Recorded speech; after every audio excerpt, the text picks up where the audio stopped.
Okay. Before we have our quiet time, let's all get on the same page. If you're reading from the Sparkly book, it's page 456, the second full paragraph.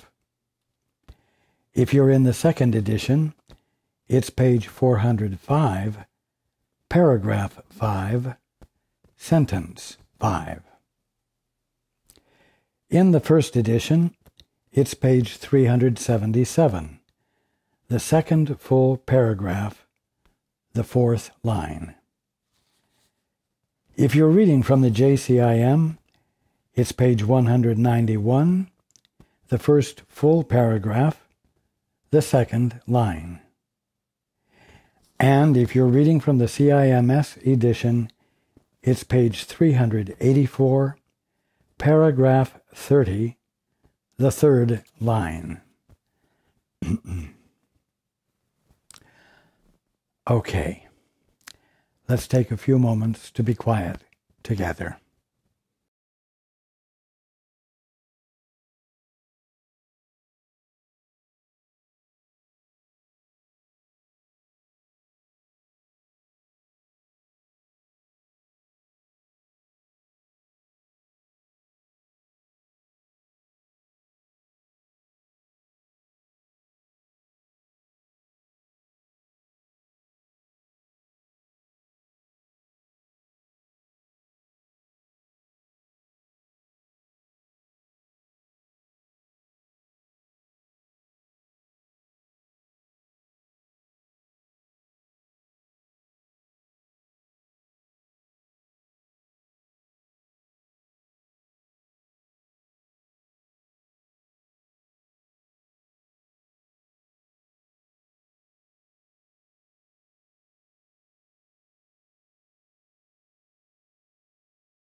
Good evening,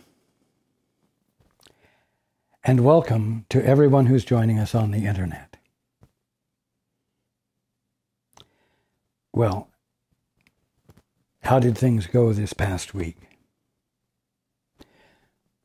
Were you willing to get involved in your relationships? Were you willing to let the messiness, the time-consuming involvement that happens when you're involved in a relationship, did you let them happen without resistance? Did you let them happen without resentment?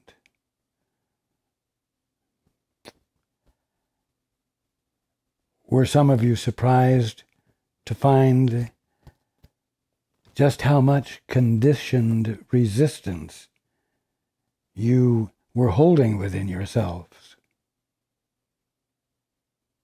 That not only kept you from accomplishing your goal easily, but illuminated to you that, let's say for the past year or two, for some time, you have actually prohibited full and meaningful involvement because these conditioned resistances were in play the whole time and you hadn't noticed. Mainly because you weren't trying to establish or confirm the relationship you were in. It's not necessarily an easy thing to look at and acknowledge, and especially because of the conditioning that you've been embodying.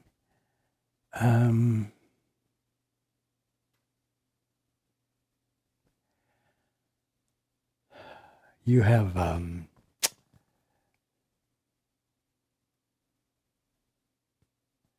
not been the kind and wonderful person you thought you had been being. Simply because you were not being unkind,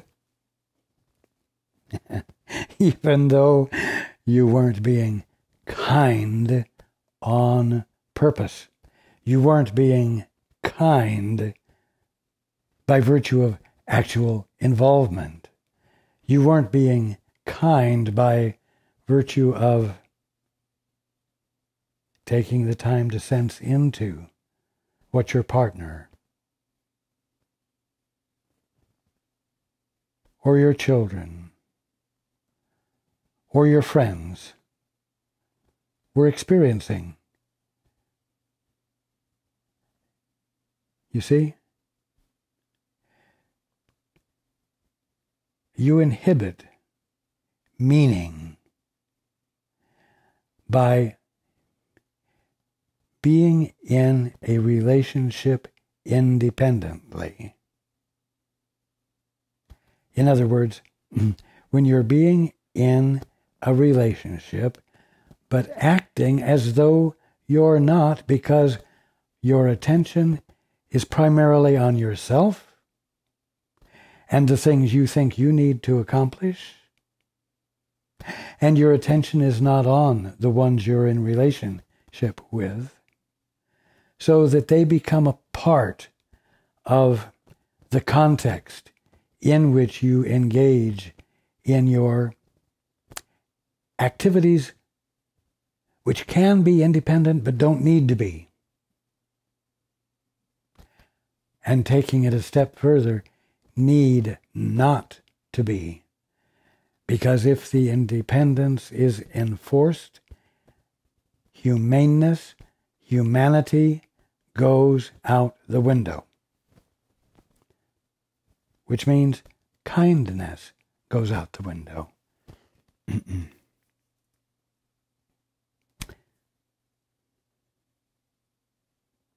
Now, if you've had difficulty, it means change is called for. Change on your part.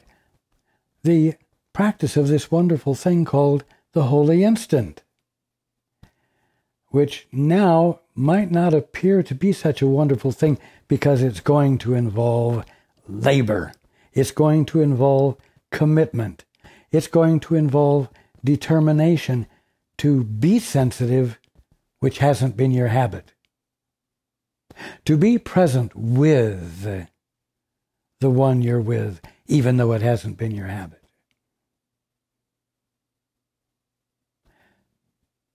To care. Initiating care, which it hasn't been your habit to do, and which hasn't bothered you because even though that has been absent, you have not been unkind.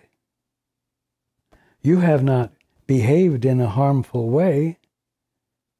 Anyone observing you with your partner would say, it must be wonderful for your partner to be in relationship with you, even though your partner knows that you haven't been present with him or her for quite a long time. Oh yeah, you've been physically present, but you haven't been mentally present. You haven't been caring. Now, caring means putting someone else first.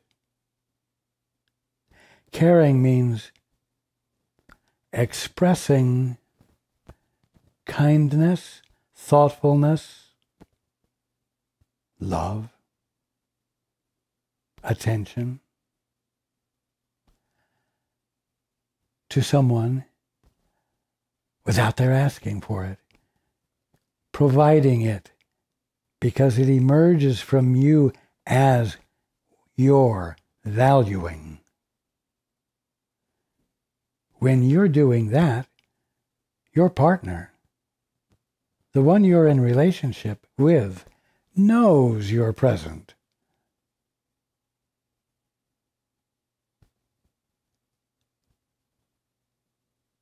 Feels not alone.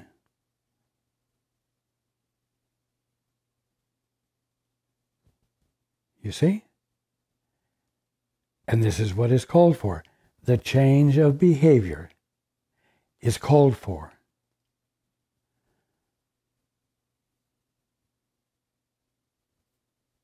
That is essential to awakening. That is the call for every single one who is not awake now.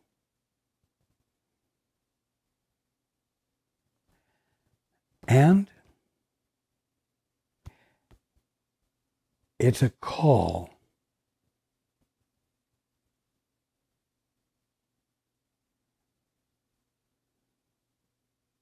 for actual response.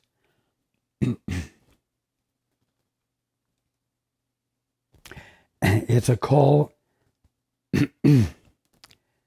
It's a call for you to engage in enacting affection,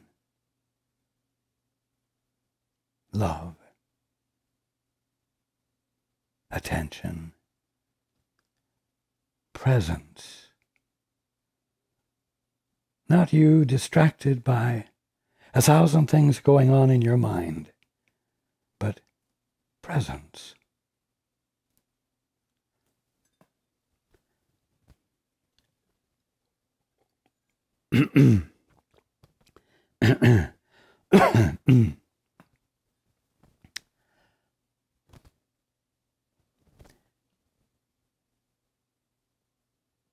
You know that you recognize and value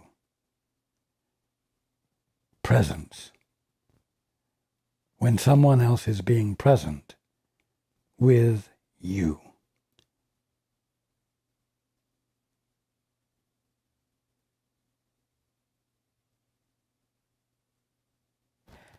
It's an experience of wholeness.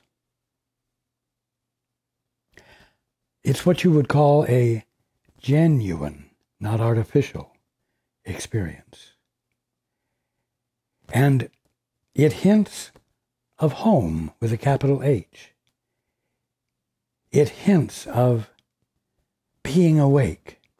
It hints of being once again in your right mind, therefore constituting an improved experience of being for you.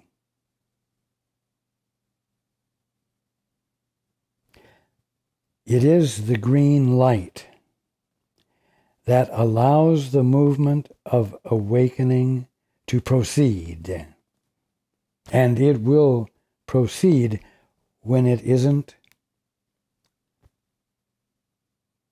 objected to, when it isn't resisted. It's the movement of creation. And it moves because it's the movement of creation. As you unblock that movement, by changing your habit, by abandoning your habit, and caring.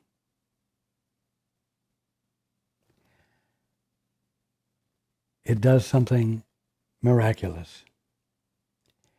It causes the scales to fall from your eyes. It causes the mutual agreements that have blinded you to fall away from your grasp. It allows you to let go of them so that they will of their own dead weight fall away from you. And the material world and universe gives way to the kingdom of heaven. Not one thing disappearing and being replaced by something entirely different, but the misperceptions of the one and only thing going on, the kingdom of heaven, falls away, dissolves, and what is left is everything you've been seeing without the distortion, without the misunderstanding.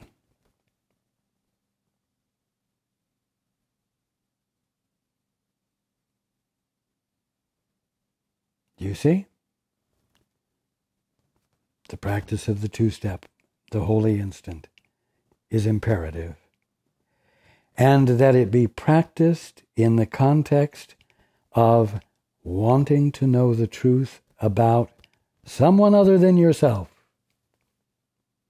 wanting to know what there is about your someone else that makes him or her the most significant factor in your awakening,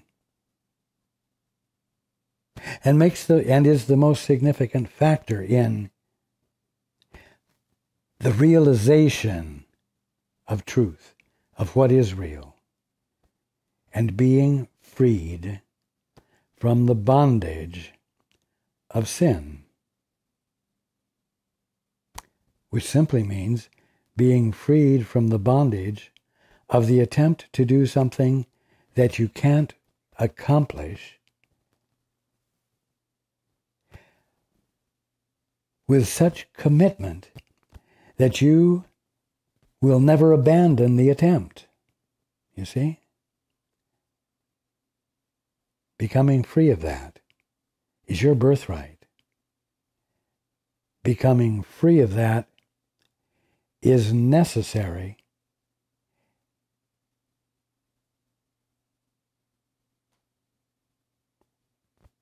in order for all of the misery, all of the sin, disease, and death that you encounter to disappear, never to haunt you again.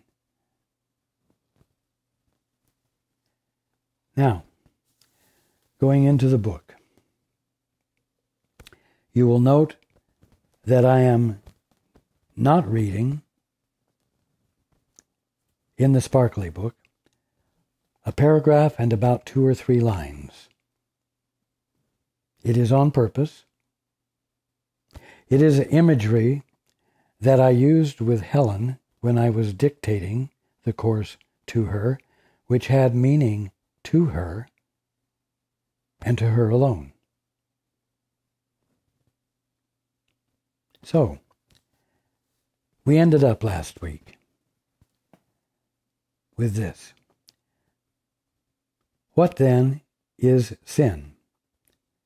What could it be but a mistake you would keep hidden? The mistake being that you want to be divorced from the Father. You want to keep that hidden because you want to forget that you got a divorce from the Father, because it's imperative that you be an orphan who can pull himself up by his bootstraps and become something real without a father. You see? So you must keep it hidden, or the jig is up.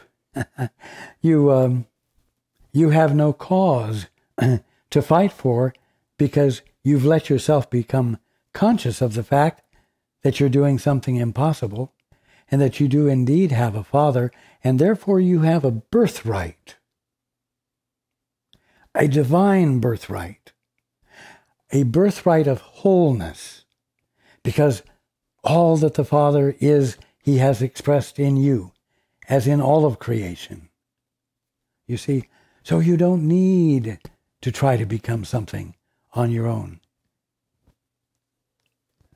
So, what could it be but a mistake you would keep hidden? A call for help that you would keep unheard and thus unanswered. In time, the Holy Spirit clearly sees the Son of God can make mistakes. In time, the Son of God can make mistakes. On this you share his vision. Yet you do not share his recognition of the difference between time and eternity. And when correction is completed, time is eternity. Just as when correction is completed, the physical universe is the kingdom of heaven, without any of the impediments accompanying the physical universe. You see? Now that's where we ended last time. And now a paragraph and 2 or 3 lines further, we continue. This one, the Holy Spirit, can teach you how to look on time differently and see beyond it, but not while you believe in sin. Why? Because sin is you not listening to the Holy Spirit. Sin is you not having a relationship with the Holy Spirit. Sin is you not having a relationship with the Father. As a result, there can be no communication of truth that would relieve you of your ignorance and inspire you with the truth about yourself.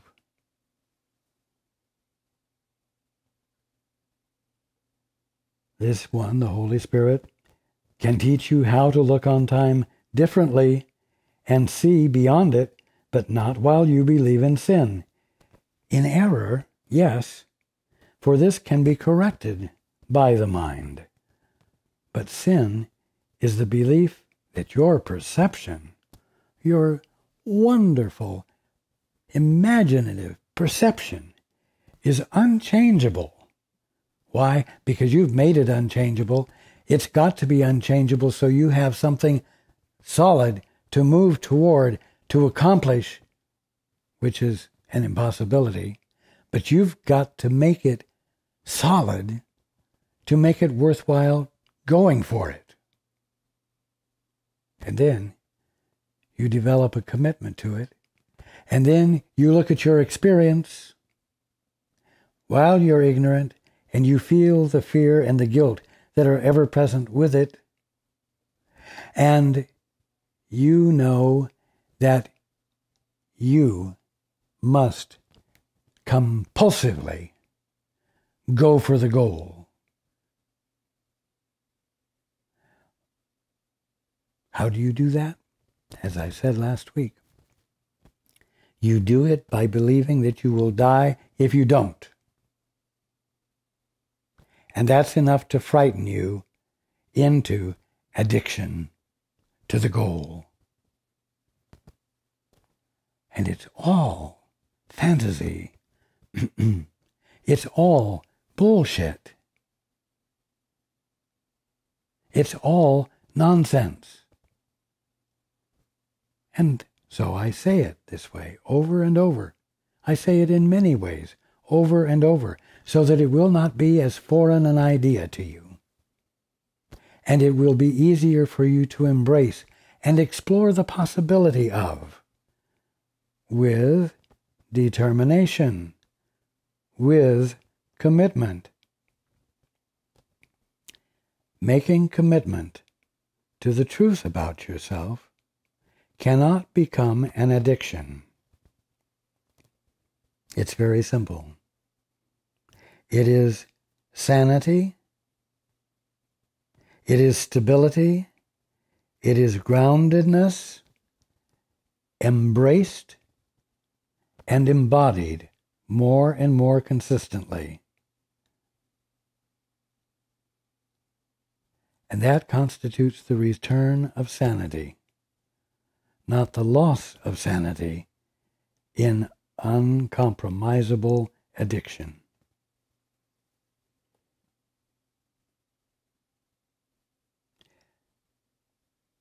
Sin is the belief that your perception is unchangeable by virtue of your very own edict, and that the mind must accept as true what it is told through it, what it is told through your perceptions.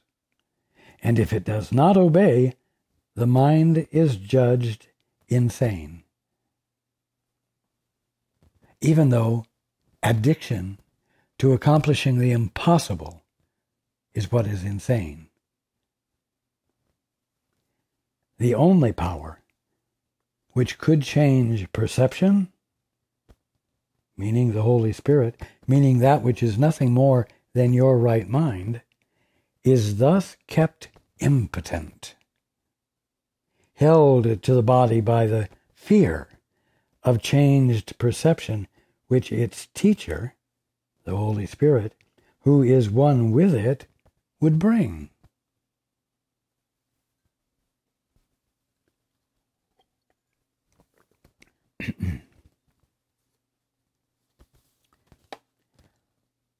When you are tempted to believe that sin is real, wait a minute. Why would you be tempted to believe that sin is real? Wow, because it's going to bring you this grand prize of independent, self-established self-worth and reality. That's why you would be tempted to believe that sin is real, and you made up the criteria. When you are tempted to believe that sin is real, like every day, remember this. Not only like every day, but like in every involvement with your partner, in every relationship you have with a brother or sister. Remember this. If sin is real, both God and you are not.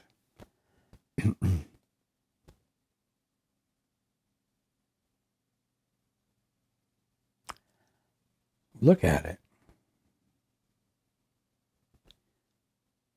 You get a divorce from your father. You say, Father, I'm going to ignore you, and I'm going to give my full attention to every single thought I have, and every single meaning I apply to everything, and every single discovery that I have come upon all by myself.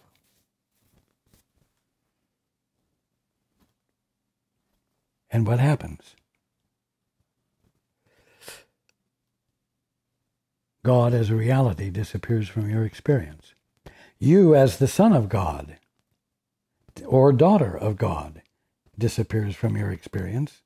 And what you're left with is an imaginary self which you are expending every last ounce of energy in trying to make real. So God and you, the Son of God or daughter of God that you are, cannot be real to you when you are committed to the unreal, imaginary self you have created and committed yourself to. That's what that means. If creation is extension, the Creator must have extended Himself, and it is impossible that what is part of Him is totally unlike the rest.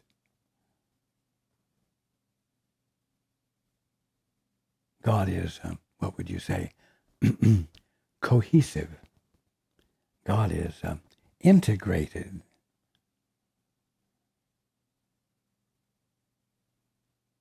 God is inseparable.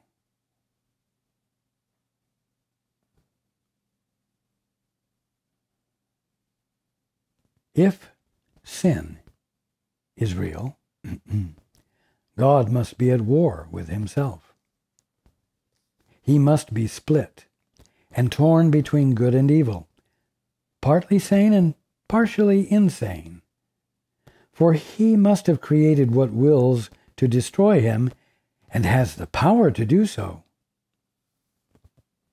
Fantastic imagination, isn't it? Is it not easier to believe that you have been mistaken than to believe in this? I know by this time, after having come this far through the course with me, it actually is easier to believe that you have been mistaken than to believe that the impossible has occurred.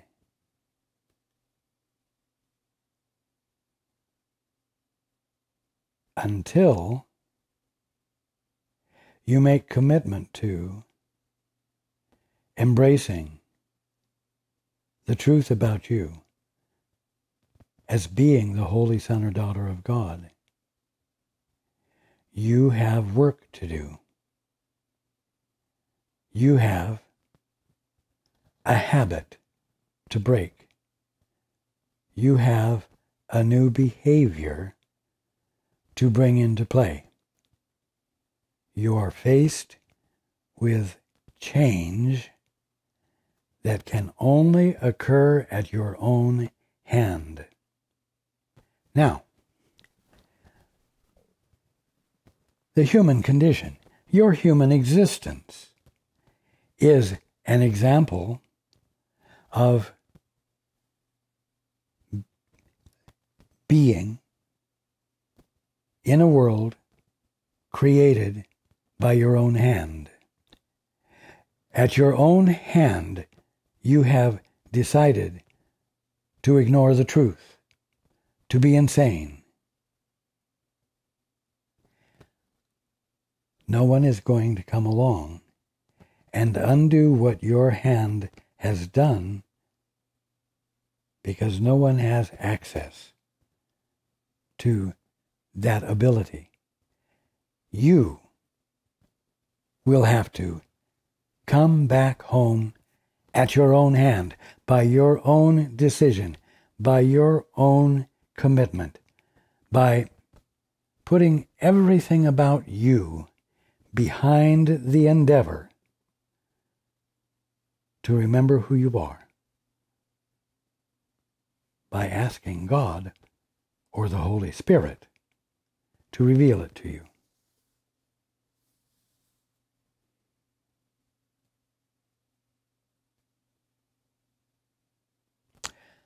While you believe that your reality, or your brother's, is bounded by a body, you will believe in sin.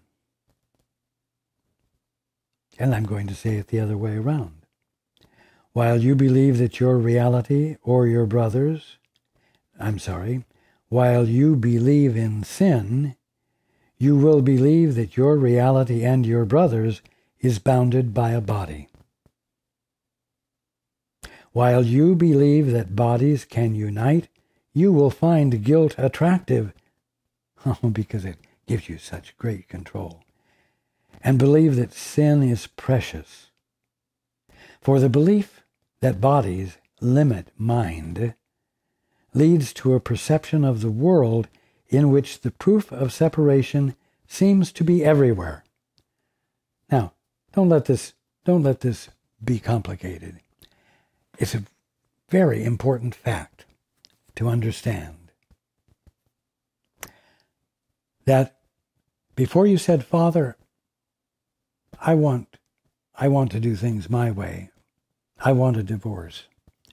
Before that, the experience of being was the infinite experience of the kingdom of heaven. the experience that all the Father sees and knows and bees, because you're introducing nothing foreign to it into the picture.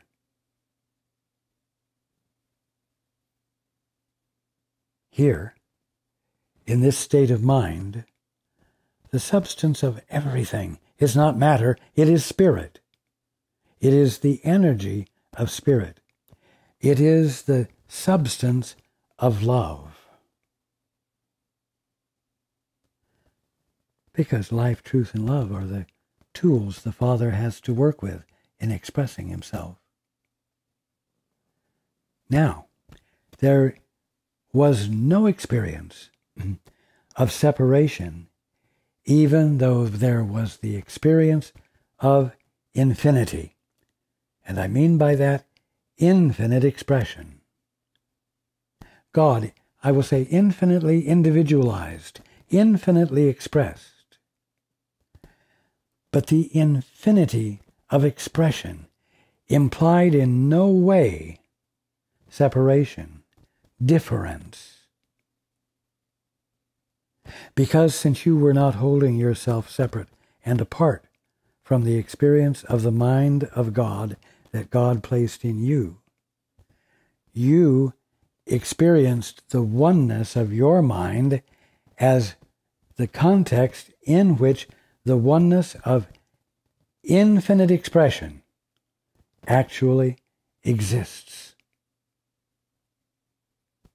And so, infinite expression did not constitute a means of separating and seeing things distinctly different from each other in the sense of in any way being at odds with each other, and therefore in any way calling for defense or self-protection. Now this is important. When you said, Father, I would rather do things my way. I am going to get a divorce. I am going to ignore you completely and devote myself to my own mind. When you said that, and as we've said before, fear and guilt came into the picture. And the apparent call for defense swept over the infinite view of the kingdom of heaven that had heretofore been undivided. You saw, for the first time, differentness, distinctness that constituted foreignness. And the substance of spirit that constituted the kingdom of heaven became to you the substance called matter, capable of decay, death, injury, all things that one needs to protect himself against. And so the very nature of the kingdom of heaven didn't actually change, but became a misperception in your mind. And thus, your body became something that made you distinct over and against your brother or your sister. You see? And the substance of that body was no longer divine, being the substance of capital S spirit, but matter, capable of injury, capable of decay, capable of dying. You see? As a result, you could come up with the idea that you believe that bodies can unite. Because, of course, they're separate. And yet, they can unite for opposing reasons. They can unite to bless, or they can unite to harm or even kill. You see? What the body is, as it was misperceived, as it is still misperceived, is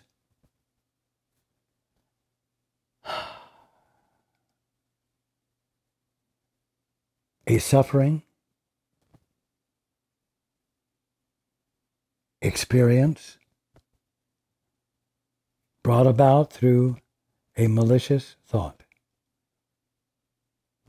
Father, I don't want to see things your way.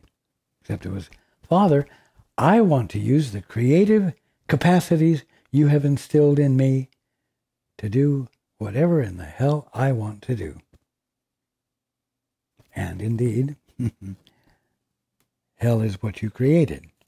Hell is what you're experiencing.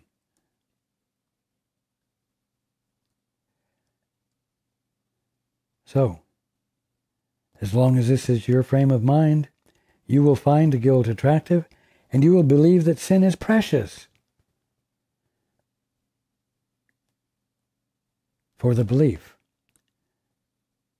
that bodies limit mind, matter limits mind, and mind is just a matter of synapses, little electrical synapses that occur between pieces of meat in your head.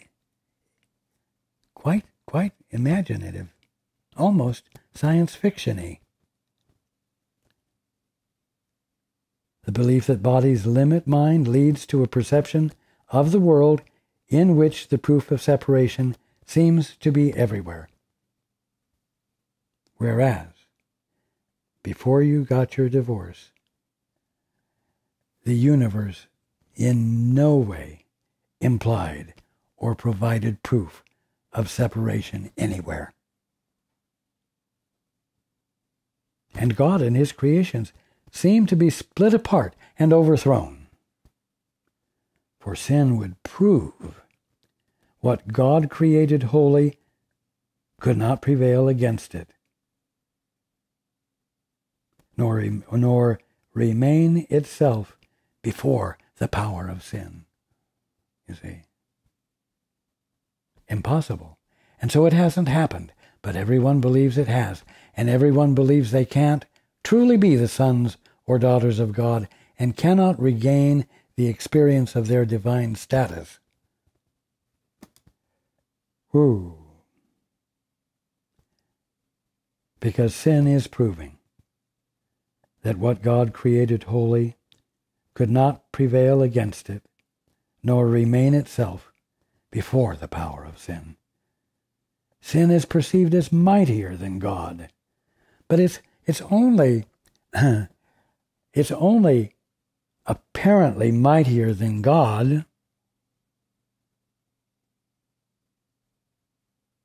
when you've sniffed the last line of your drug of preference, which is, I am somebody, and I am going to prove it, and I am not going to abandon the attempt for any reason.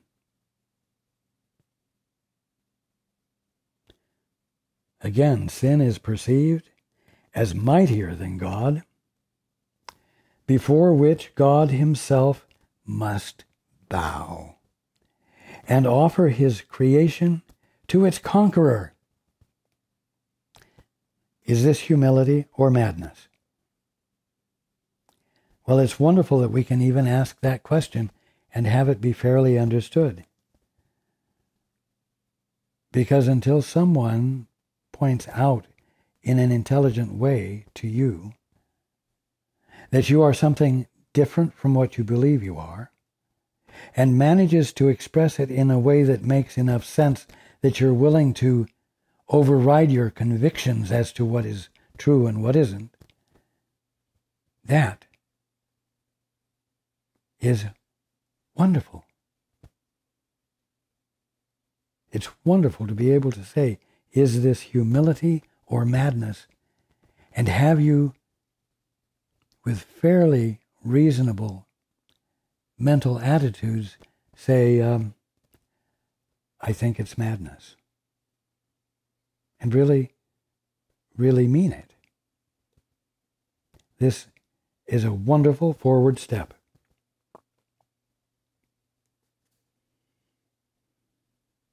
Now, if sin were real, it would forever be beyond the hope of healing. For there would be a power beyond God's, capable of making another will which would attack his, God's will, and overcome it, and give his Son a will apart from his, God's, and stronger. Again, I must remind you, the only thing that seems to make it stronger is the insane presence of energy that comes from the use of the drug of preference that gives you an unreal experience of something that seems quite actual and fools you into not abandoning the use of the drug of choice. That's the only thing.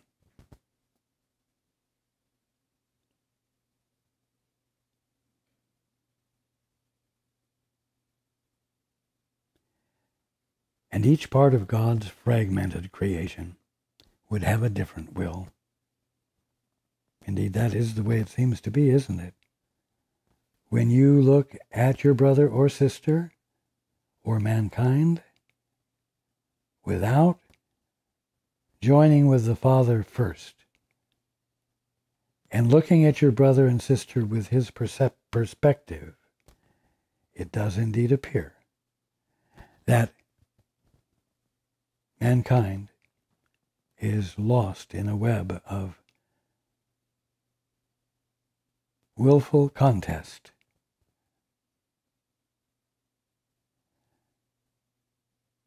That has lost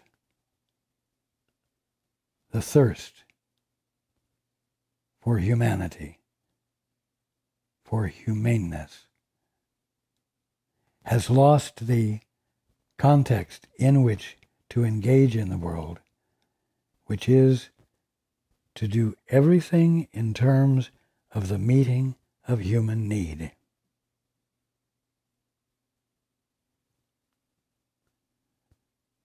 And each part of God's fragmented creation would have a different will opposed to his and in eternal opposition to him and to each other. You see? But now you know that's not what you have to be bound to. Now you know that that was an illegitimate imposition upon the full conscious experience of your holiness. Your holy relationship has as its purpose now the goal of proving this is impossible. And that's why, in addition to the practice of the two-step, the holy instant, in addition to that must be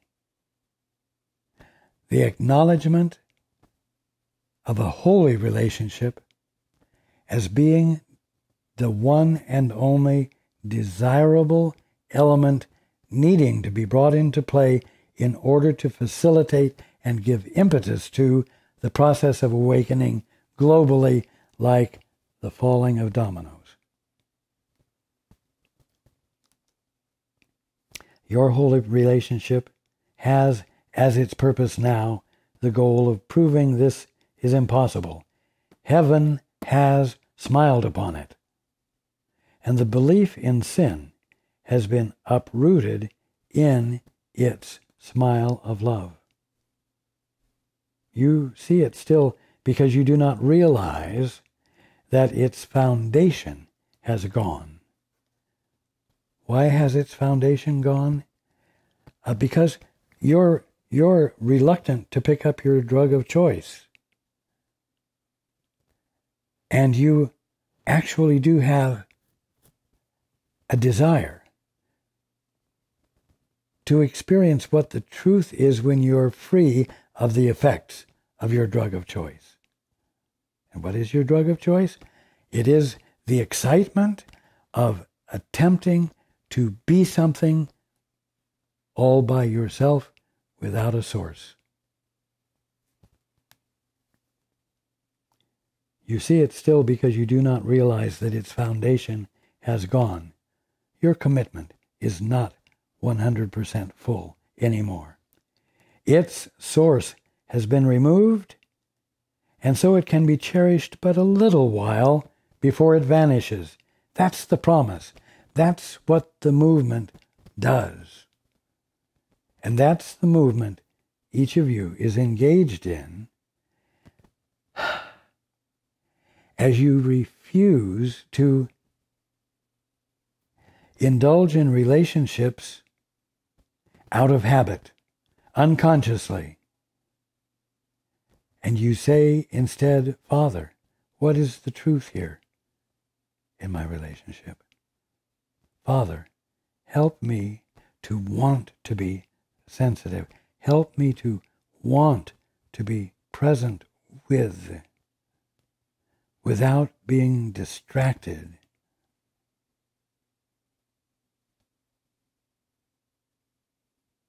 By the masturbation of my mind with irrelevant illusions and enjoying it. Let me know how to be present with my fellow man, with my partner. Share with me your experience of my partner, of my fellow man. Its source has been removed, and so it can be cherished but a little while before it vanishes. Only the habit of looking for it still remains.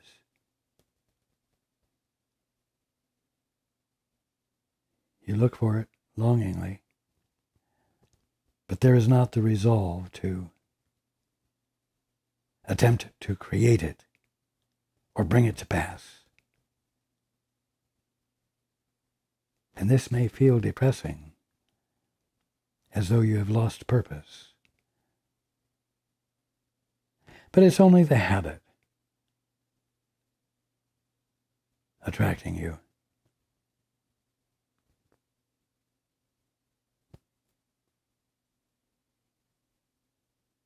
And yet, you look for it. You look with heaven's smile upon your lips and heaven's blessing on your sight. You will not see it long, the thing you're looking for.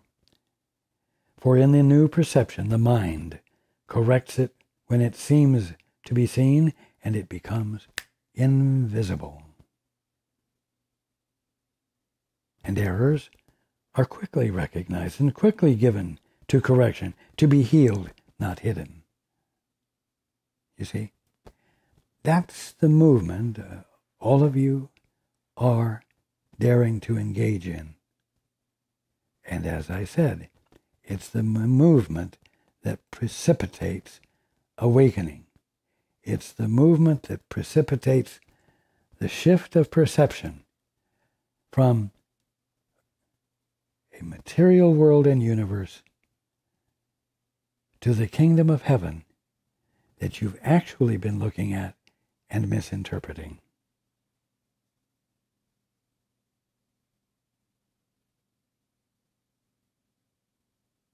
You will be healed of sin and all its ravages the instant that you give it no power over each other. And you will help each other overcome mistakes by joyously releasing one another from what? The belief in sin. That's what I'm engaging in. Releasing you from the belief in sin. Now, as I said in the beginning, you may have found this past week difficult. You may have found yourself having to bring attention that you didn't wish to bring, or an amount of attention that you didn't wish to bring. You would have been much more satisfied had you needed to bring less attention. But persist, because it's the threshold which the Course is facilitating and illuminating. And it's the fact that your decisions will illuminate by the transformation of your mind, wherein you let the Father's mind be in you, which is the only mind there is to be in you.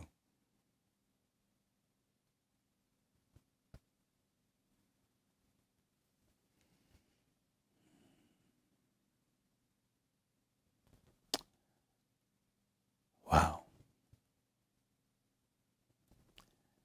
Truth is wonderful.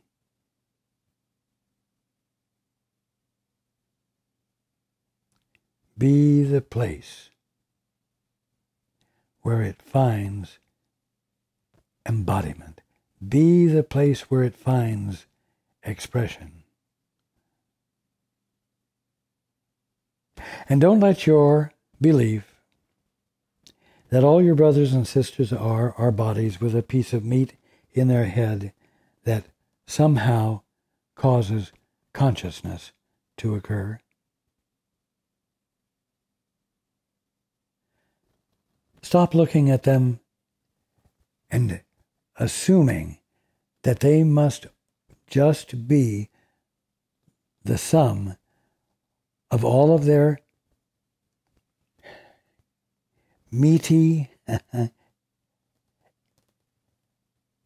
experiences of being conscious, and that they're just habits, and they can't help but be what they are because of what they went through as they grew up. Don't let this definition of them,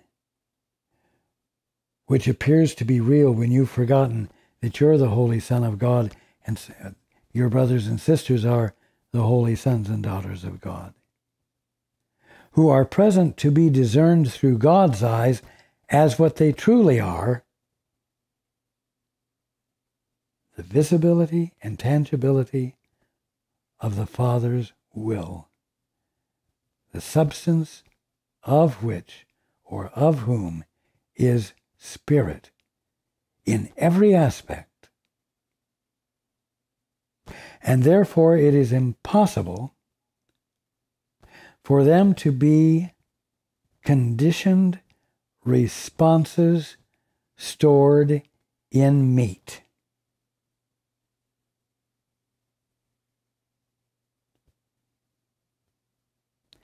You are all the holy sons and daughters of God, not bound.